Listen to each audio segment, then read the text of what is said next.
Good afternoon, everybody. It's been a wonderful day, hasn't it been? Power-packed. And we've had beautiful testimonies this morning, and to the brave ladies who so courageously came and shared their stories, shared their testimonies, shared their pain, shared their journeys, I salute you. And I thank God for you. And I know that many lives will be touched because of you. Because if we can't use our pain and if we can't use our stories to make an impact in the lives of others, then we have wasted our pain in essence. My name is Moira, and I am hosting the panel discussion here this afternoon. Next to me, I've got Renee Becker. Renee is an attorney, so I am in the presence of great people here this afternoon. And then we have Dr. Colleen Saunders. She's a family practitioner. Pastor Leslie Tyson, he's a pastor of the Northern Conference. And then we've got Abigail Ndweni. Abigail is a social worker. And we've got Dipuo Mopanga. She's a police officer. She's an SAPS person. So, yeah, we set up, Dipuo. And then we've got Estelle, the Northern Conference Women's Ministries Director. And so welcome to everybody here this afternoon. So I'm going to start with my first question, Dipuo, and I'm going to direct it at you because I have just learned about a J88 form. Please tell us a little bit more about that. Good afternoon, church. I thank the Lord for bringing us back together again. A J88 form is a police document. If you happen to be in a situation where you will be assaulted, the J88 is a form that you need to take to the doctor so that the doctor can give you a medical report. After opening a case, we take that J88, we put it in the docket. It will then mean, after putting it in the docket will go to court. When the docket has been taken to court, that's then the magistrate will assess the situation, and then if it comes to a push where the doctor will then have to come and testify at court, he or she will be testifying as per the information that she put down after the assessment. Remember, you need to go for medical assessment. So the J88 will then be giving directives to the magistrate as to how far did this person or how far did you get injured. It doesn't only mean you should be bruised on the face. J88 has got a structure of the body. Then the doctor will then have to identify the part where you are injured, and then we take it from there. Okay, thank you, Dipuo. And then Dr. Saunders, I believe then this is where you come in, because that J88 form is being brought to you, and then what? Where to from here? Can you hear me? Yeah. Okay. The J88 then comes to the doctor, but what we need to ascertain and understand, and what you need to know, is that J88 must be legal. And how is it made legal? The stamp of the police station that issued that J88 form must appear on that form. Otherwise, medico-legally, that form doesn't carry any weight. So if the doctor tells you that this form is not stamped, it is not legal, I cannot fill it out, we need to understand that it's for your own protection, it's for your own good.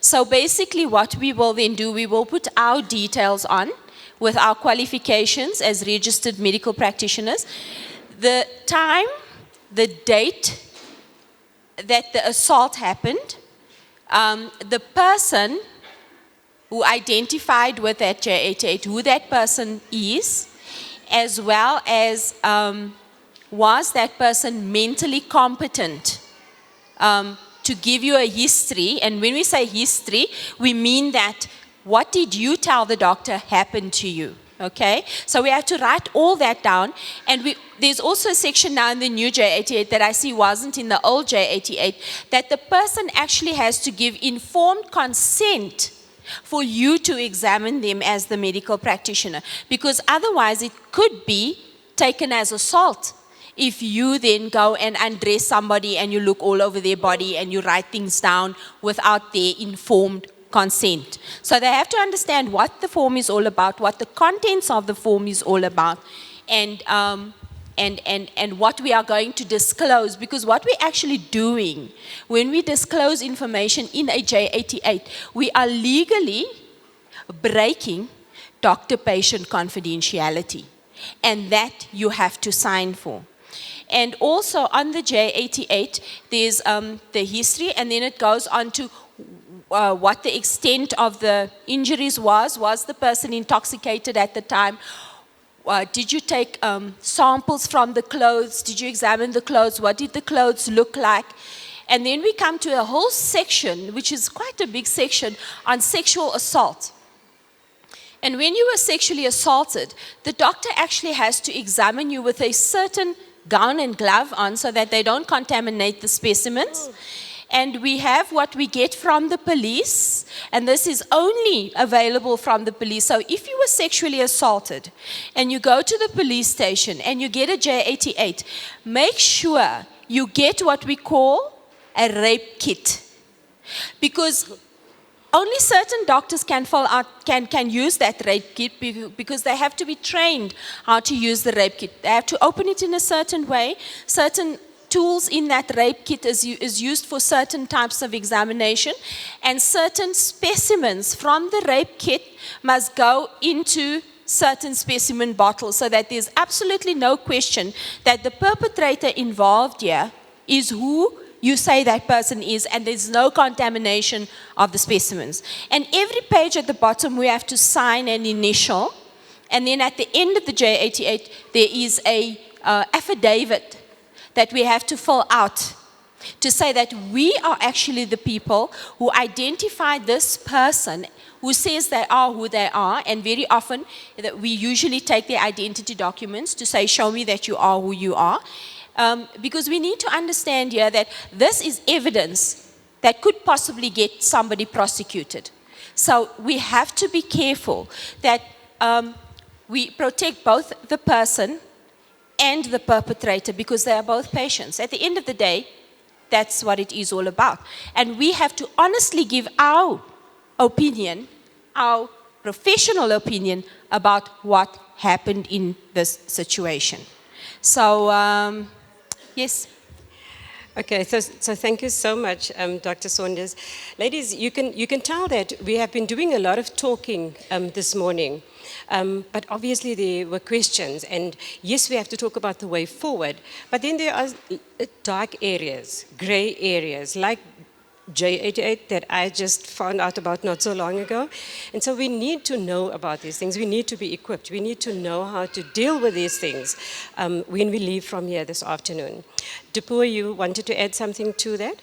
I just wanted to say there's a difference between the J88 that you get from me as a police officer with the J88 that you get in the crime kit. The one that is in the crime kit, after the doctor has assessed you, in some of the hospital, I have to sign that J88 to say it's me who brought you there. There's form 308A that I need to complete as well as a police officer, so that the doctor can assess you for free. If that form is not completed, you will have to then pay for your medical assessment. But if the police has filled that form 308A, then you won't be paying. The J88 that is in the crime kit, it's a very sensitive pack. I shouldn't handle it the other way around. I must be sensitive when I'm handling that crime kit. The crime kit must be booked out of the storeroom. If I didn't book it out, it will then mean it doesn't appear anywhere. When the docket comes to court, they will ask for the serial number from the crime kit that I have booked out. If it doesn't appear anywhere, they are not going to take the J88. Oh, wow. So you need to know your rights as a victim, know that the police officer has done the work accordingly. Wow, and she just said it. You need to know your rights as a victim. Pastor Tyson, another one of the questions that we received was there are certain cultural convictions, there are certain patriarchal beliefs that doesn't relate into questions of abuse being addressed in the church. What can ladies do, or what is the point where we interject, where the church speaks out and where the church speaks up for ladies who are abused and not just ignore it, just not let it fall by the wayside? I greet you, wonderful ladies. In the church, Jesus Christ himself said, there's no difference between men and women. That's in our relationship with Christ. So women are just as important as men. If there's an abuse in the church, the board cannot take a decision. You will land in serious trouble, especially women abuse. So let the legal route take its course.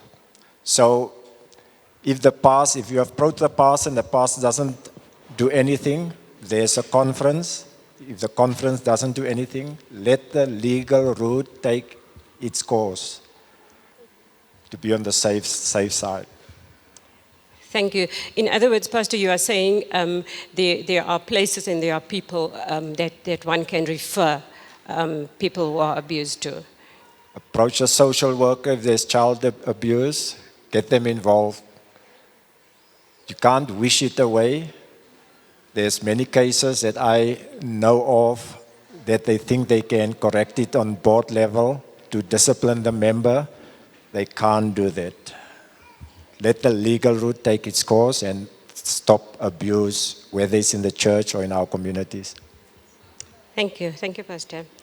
Abigail, what does one do to assist in an abusive relationship where the husband is being abused by his wife because she is the breadwinner? Is that a tricky one? Sorry. Where the husband is being abused by the wife. What is the question? Because she's the breadwinner. She's the one who brings in more money. She's the one who pays the bills. Is it okay for a lady to be abusive in a relationship like this? Okay. Good afternoon, church, once again. Yeah, most of the time, when we speak about abuse, we forget men. We just speak about ladies and children. And maybe it is because of the patriarchal way of doing things that we had before in our cultures. And men, most of the time, being perpetrators, that we even forget that sometimes they are being abused. There's this kind of abuse that we say is economical, thank you, abuse, where it is the responsibility of the partner to take care of the other partner when there are finances, meaning that the wife who is working and the husband is not working, it is your responsibility as the wife to look after the finances of the home. This thing that we are used to, especially as black people, saying that it is only the responsibility of the men to take care of the family needs, that is financially. It doesn't work. So as the working wife, you cannot say, you are not going to get my money or eat it, or I'm not going to provide for you because you are the man. You should be the one providing. You should be supportive, that is financially. So most of us women, especially even though our husbands could be working, you'll find that we abuse them financially because we eat our salaries by ourselves, and then they have to take care of everything. So that is abuse. We should stop it. Thank you. Ladies, you heard her. She said we should stop it. Renee, what kind of legal support and assistance can we give people with regards to, people who are involved in abusive relationships, or with regards to divorce? How can they be assisted? Okay, good afternoon, everyone. I'm going to be a typical lawyer and just be a bit pedantic about what everyone said this afternoon. Dr. Saunders, it's important for rape victims not to shower, and they have to get assistance before 72 hours. Is that correct? Okay. And Pastor Tyson, what I think is important for church members is that you don't have one option. Of course, go to the church board. Of course, go to the conference. But I think the important thing to know is that you have three options. The first one is a criminal case that you can go and open against the abuser.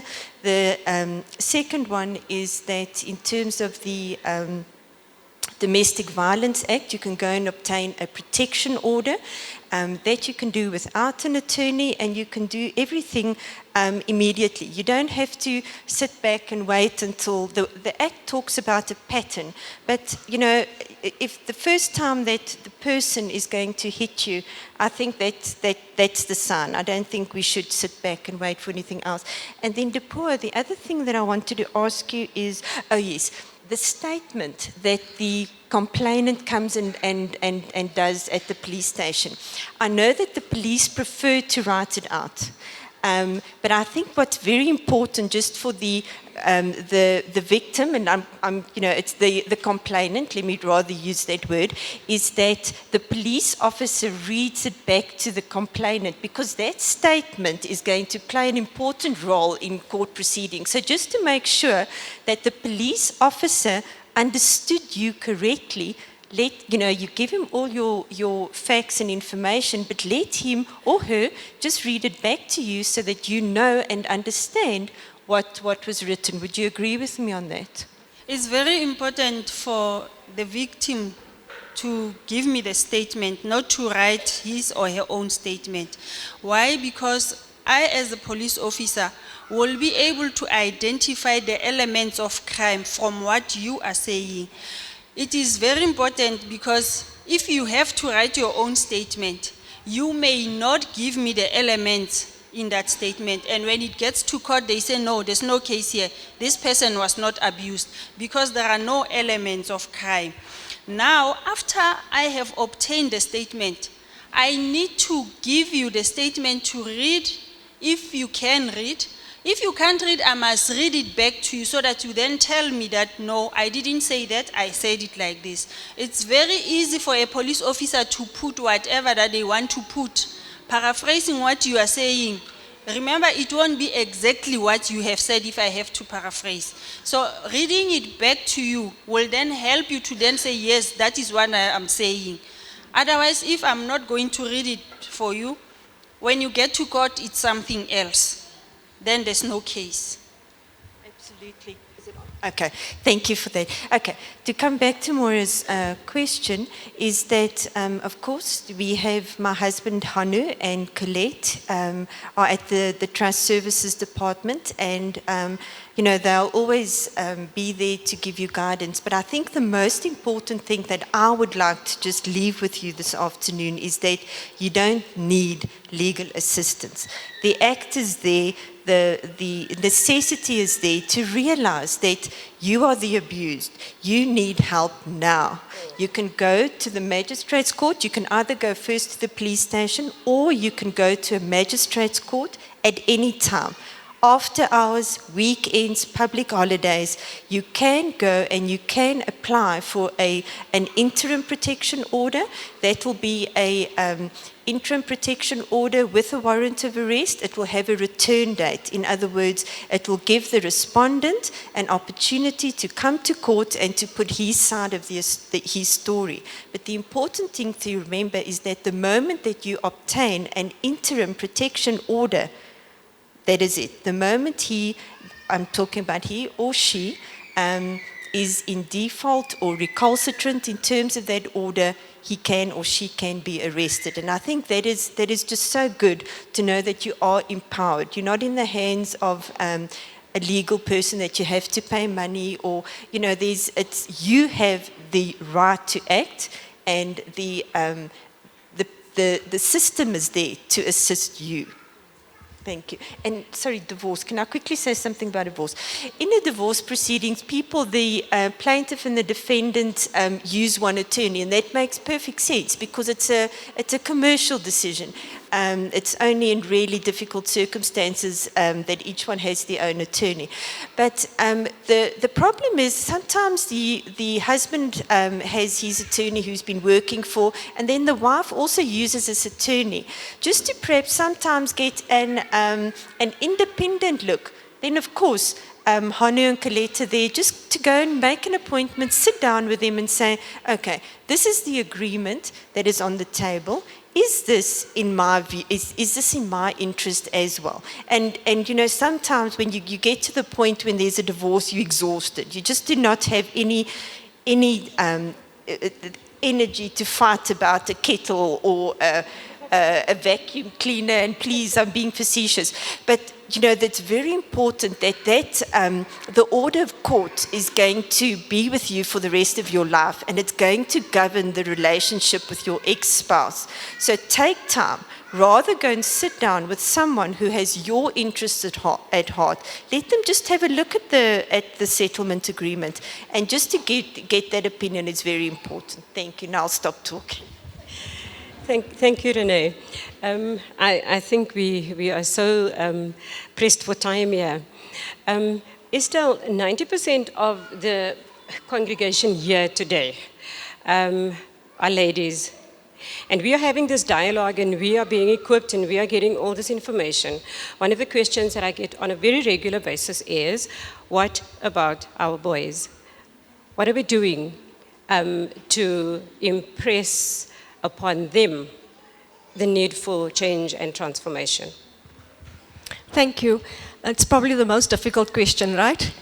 Because it's so, it's within the women's ministry's mandate to nurture and support our women. But the question always is, where are our young men? After all, when we are empowering and spiritually nurturing our girls, they are most likely going to be a partner to the young men who are not receiving the same thing. And the challenge is, well, what can we do? Now, there are moms here who probably have sons in that, and you're probably asking the question, what about my young boy? There are ways, I believe, that we can assist and address that. And, we talk about mentoring very lightly. But if it's applied consciously, it can make a difference in a young man's life. So find a mentor in your church, perhaps a close relative. If there is no father figure in the home, find a mentor that can really be your son's friend. A good role model is what we are lacking most of the time. As far as at conference level, what we have tried to do as directors of the various departments is to collaborate and work together. And so consciously, the youth department and the women's ministries department are trying to find avenues in which we can do similar outreach to our young people concurrently. So run a program that would apply to both the young women in the church as well as the young men. And then, sometimes we have to acknowledge that sometimes we need the professional help that's out there. It's not always easy, but I would say a very simple, practical way is to identify a positive role model for your son and to try and foster a mentorship relationship with somebody that you can trust, that shares the principles and spiritual values that you hold and that you would like to see displayed in your son one day. Thank you, Estelle. And then I'm going to do the last question, and after that, I'm going to ask for everyone on the panel, and we'll start with you, Estelle, maybe, after the question, just for a take-home message. Just brief, 1 minute, take-home message to someone in the audience here today. So my last question is, there's a mother, and I think I'm going to address that to you, Colleen. And maybe Dipua or Abigail, if you want to just add a point or two after that, would be great.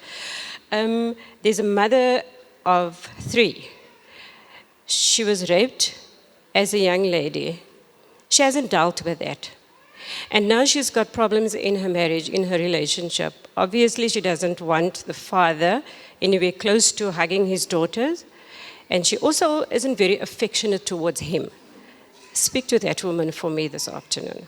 I think what we're speaking to here is what is the family doctor's role in this whole scenario, this most unfortunate scenario.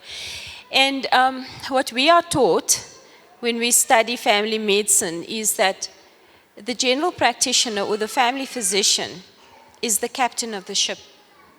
Because most of the time, when people are being abused, there's injury. The injury could either be physical, emotional, or psychological. And where do you go when you feel bad? You first go to your doctor. So we have a responsibility to know where all the support groups and structures in our immediate society, as it were, for want of a better word, is. We need to know where's the police station, where's the magistrate court, where's the social workers, what services are available at the clinics in our areas, the hospitals in our areas. And if we work in private practice, what are the private facilities available and what do they offer, what services do they offer? Because you are the detective. You look and you see, this woman didn't fall down the stairs. This injury was non-accidental. Because you have to understand how the patient is explaining to you how the injury occurred, what the mechanism of the injury was, and is that possible in your mind? Can walking into a door, for example, create such a big bad bruise? You know, when you look in the back of the eye, can that injury cause the retinal hemorrhages? No. So people often hide away when they're being abused. There's this issue of guilt and shame, and you need to know how to draw that out from the person in a very dignified and sensitive way. You need to draw out, how did this injury occur, and was it non-accidental? And then explore that. So coming back to your question about the lady, she would probably come with unexplained headaches. She would probably come with psychosomatic symptoms. You know, she's sick, but you can't find a cause for the sickness. And then you actually have to explore, is there underlying psychosocial stresses in this woman's life that is causing her physical problems? And once you've ascertained that, you then have to explore, how did it happen and what can we do about it? But it's an engaging relationship. It is not an instructing relationship. You need to find out from that woman, what kind of help would you like me to give you? Where are you in this point, at this point in time? And in terms of the lady who asked that question, I think that lady needs in-depth psychological counseling to deal with her guilt and shame issues, to deal with her unresolved abuse issues, and to deal with her trust issues, because she can't trust her husband, because she's scared that what happened to her is going to happen to her daughters. You may not have all the answers as the doctor, and you need to tell her that. I don't have all the answers, but I need to refer you to somebody who can give you the tools to be able to deal with this situation. And then I think not only does this situation need one-on-one counseling with the lady, it needs family counseling. So it needs a social worker or a family psychologist who can then get the family together and explore all the different relationships in this family and who's not opening up to who and why. And And maybe we could involve the pastor as well, or the elder, or the women's ministry's leader. But I think one thing that we need to understand, if we're going to help in this way, we can now realize and see that this is a multidisciplinary approach. And whoever comes to you and speaks to you about their problems, you have no right, either in a prayer, in a sermon, or in any other social relationship, to talk to about these people. Whether you're not going to name names doesn't matter, because those people know you're talking about them. That we could coin as secondary psychological rape. If we share things that have been spoken to us in a confidential manner, because people need to speak, they need to unload, and they can often not unload to the person who is inflicting the abuse on them. So they come to you, and you might be a friend of that person. You have absolutely no right to go and speak what has been told to you in a confidential manner. So that, if you do that, that person will crawl back into their shelves, lock themselves up, and the problem will just get worse. So I think that is the dynamics that needs to happen in the therapy of the situation. Absolutely. Thank you, Colin, for a very comprehensive answer. And so now for wrapping up, did you still want to add something? Yes. Just briefly, please, Deepo. I just wanted to say the process of healing is not an easy one. Yes. So if I have the support, it makes it easier to know that somebody is praying for me. I have a shoulder to lean on, instead of me being judged by the person that I trust. Wonderful. Thank you so much, Deepo. And so just to wrap up that 1 minute take-home message, we'll start with you, please, Estelle. May I just, before I do that, and the reason I do this is because it's often a question that I'm faced with, a difficult one indeed. And so if you don't mind, and with your permission, Pastor, the challenge becomes, if I'm in an abusive relationship, if I'm being abused by my husband, am I expected to grin and bear? Am I expected to be trampled on like a doormat because I will be judged by my fellow believers? Because we're not supposed to, based on what the Bible teaches, that is no ground for divorce. What am I to do as a woman in a situation like that? I just also want to say, I'm not just a police officer. I'm working with all victims of crime, and most importantly, the rape ones. I'm doing trauma counseling, and in my field of work, I need something like this. This is a comfort bag. If you give it to a rape victim, it has got everything. You can put an underwear, you put whatever that you think a rape victim will need, a face cloth, soap, toothpaste. After the assessment with the doctor, this person needs to take a shower. And you find out that a police officer doesn't have these handbags, but you have them. Please bring them to us. When they are there, me and my husband, we put literature inside, because this person needs to be introduced to God. So if we're doing that as a church, we will win so many souls for the Lord. Amen.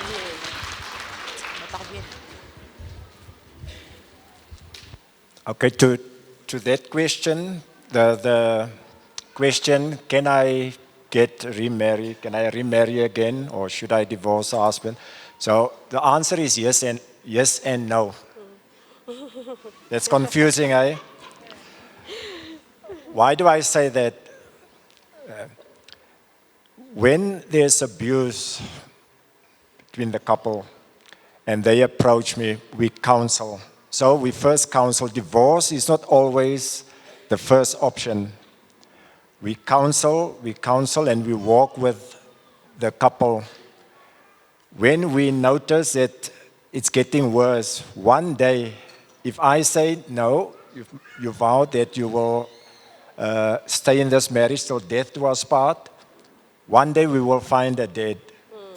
So there will come a time, as we observe as well as a counselor, and when this woman will then ask me, Pastor, can I divorce him? I'm not going to say divorce him. I'm going to tell her, my blessing goes with your decision. My blessing goes with your decision. Because the Bible is very clear. It's not only Matthew chapter 19, except for adultery. In 1 Corinthians chapter 7, there's the marriage between a believer and a non-believer. If the non-believer walks out, then she's not bound by law. And the vows does not only consist in unfaithfulness, in sexual unfaithfulness. It's all the vows. If we do not provide, that's why the Bible says a man that does not provide for his wife is worse than an atheist. So we do not generalize this. We look at each individual case. Last message, Abigail, please. Okay. Most of the time, maybe in the church, with the question that has been posed, is that we struggle because people who are social workers or psychologists are not recognized by elders in our churches. And you'll find that as professionals who can assist. And you'll find that elders will do their way of handling issues, thinking that they are doing the right thing while they are making the situation worse. So I would say that in our churches, many women have not been understood or treated well, even though they have reported their issues to the elders or the church is aware of them. Because then most of the time we'll move with certain scriptures, leaving out the others, and especially in a church setup, and forgetting that there's a verse that says that if you do not do the right thing as a Christian, then you are not a Christian at all. So it means that a man who is ill-treating his wife, that person has not changed. Why don't we, put him aside, go the legal road, and maybe get more supportive structures. Our churches do not have shelters to place those women with their children. That is why women are staying in places like that, even if it's not conducive for them to be there. So maybe this is a broad issue that we really have to deal with it, as a church. Thank you, Abigail. Pastor Tyson, did you have a last message? You're done? Wrap up, last message, 1 minute. Take home message. Wonderful ladies, you are the crown of creation. You deserve the best. Now, for the young people, that's why it's the most important decision that you will ever make is the decision to choose a life partner. It all starts there. If you choose wrong, your life can be hell on earth. Then also, God instituted marriage. Ecclesiastes 9 verse 9, one of my favorite verses. Enjoy life with the wife of your youth is your portion. So marriage is there to enjoy one another. And in order to do that, Ephesians chapter 5, do not get drunk, verse 18, do not get drunk of wine, but be filled with the Holy Spirit. And verse 21 says, submit to one another. That submission to one another. Many times they want to focus on verse 22, wives submit unto your husband. But first, before you can submit to your husband, you must submit to one another. So ladies, you're not second class. Marriage is a partnership where you walk beside each other. And therefore, we read their husbands. If you love yourself, then you would love your your wife. And wife, respect your husband. And the thing why marriages are breaking down today is because we stop worshiping house altar. And once you stop that, then you will experience challenges. Then already when that stops, go for counseling already. Get involved because things will just go downhill from there onwards. God bless. Thank you, Pastor Dr. Colin. Ladies, I was talking to Estelle in the week when she called me and she said to me, would I sit on this panel? And I said to her, Estelle, do you want me to cry now? I'm sitting here as a survivor of abuse. I was in an abusive relationship for 16 years, married for 13 years.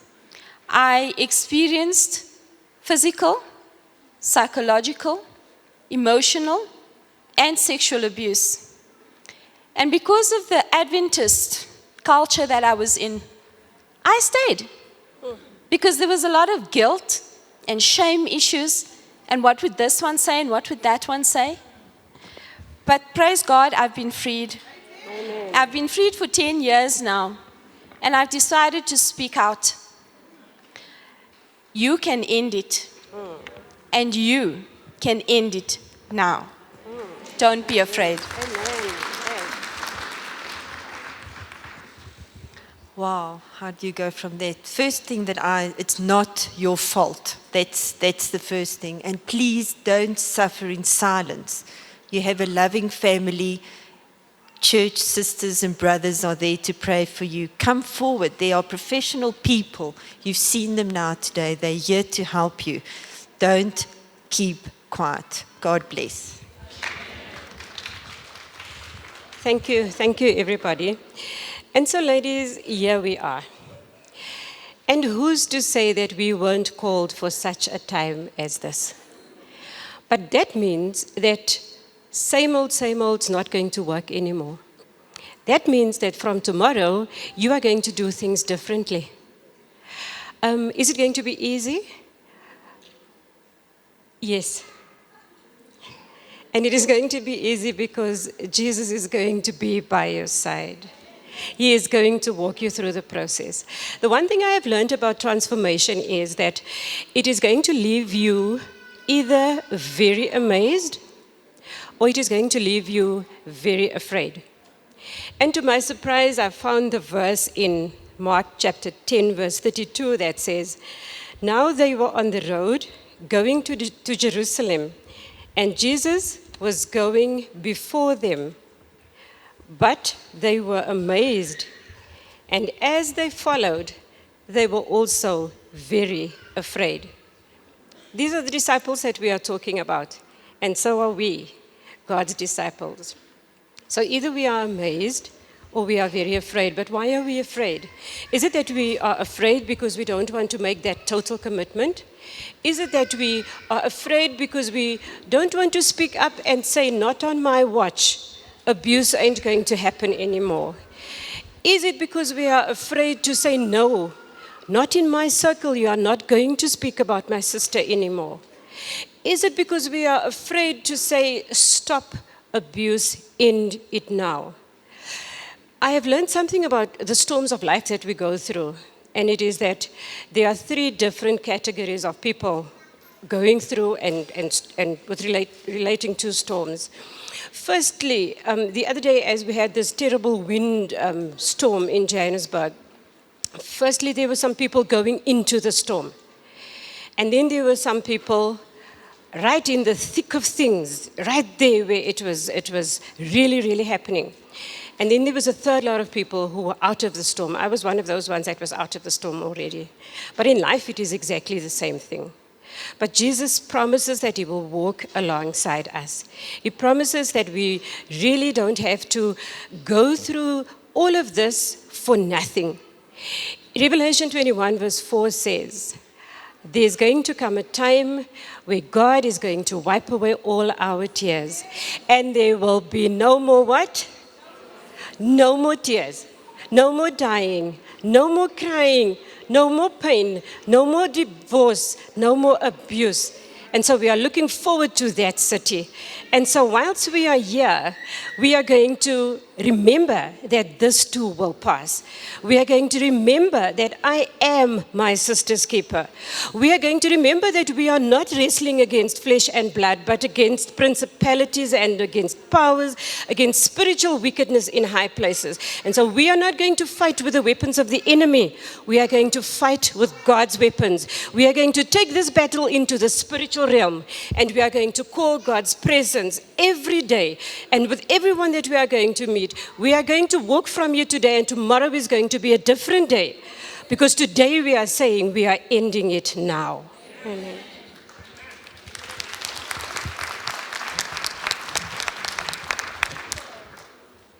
Ladies, we have come to the end of the day. And the last item on the program says call to action.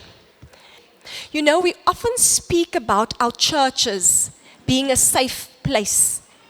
My question to you would be, what does that safe place look like? Is it, as it stands today, is it a safe place where somebody who is in need, who is in a destitute situation, who is being abused, can find the refuge in that safe space? The second challenge I'd like to put out to you is, may it never be your fault and neither mine when somebody is stuck in an abusive relationship. Because often, as Dr. Colleen says, we judge each other.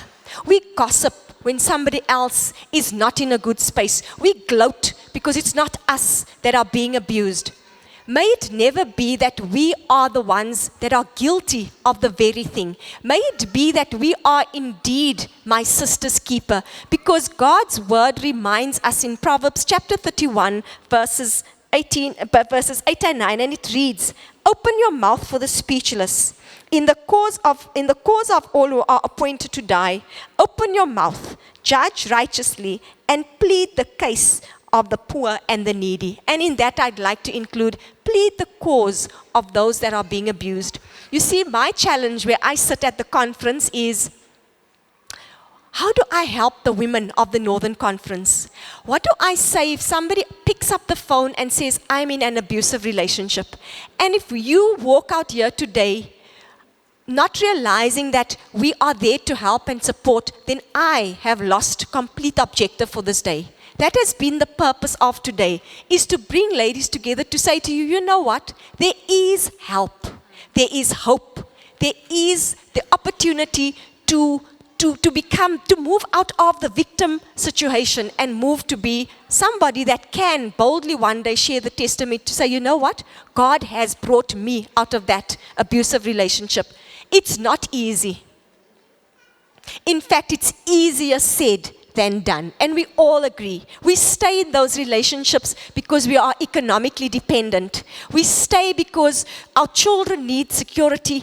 They need a shelter. If I leave today, where do I go with my 2 boys? There is no place for me to go.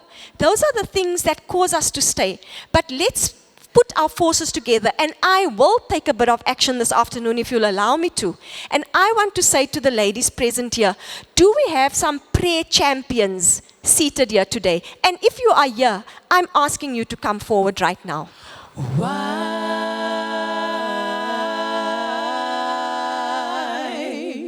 should I feel discouraged?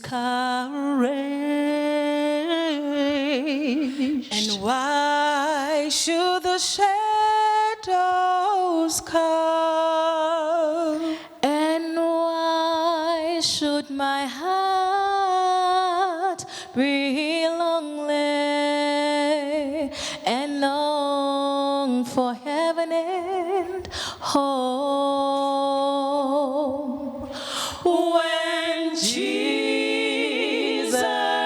is my portion, my constant friend is He. His eye is on the sparrow.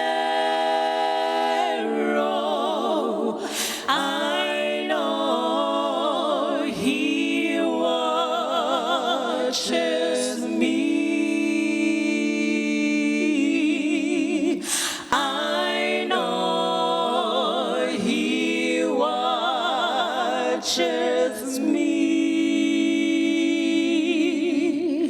Let not your heart be troubled.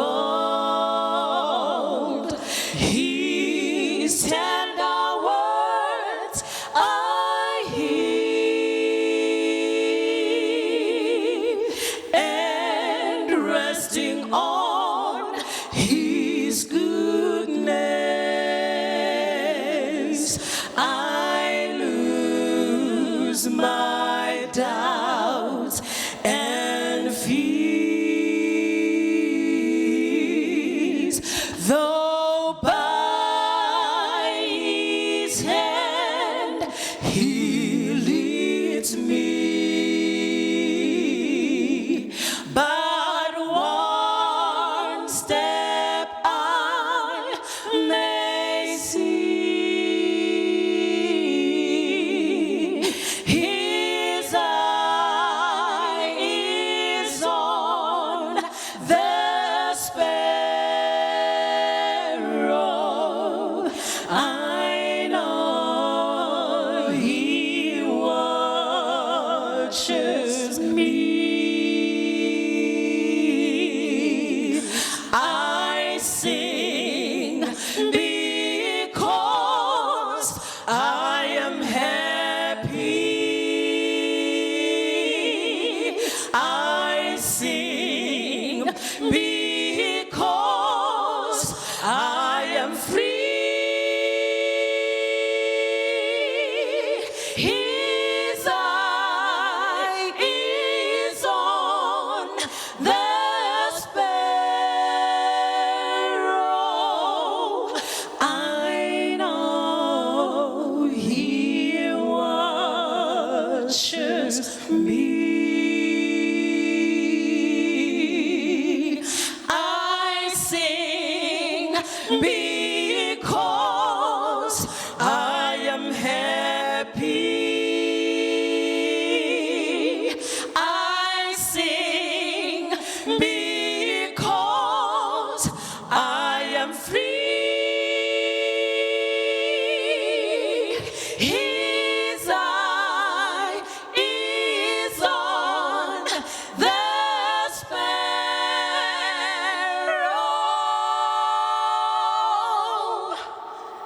I know he watches me. I know he watches me.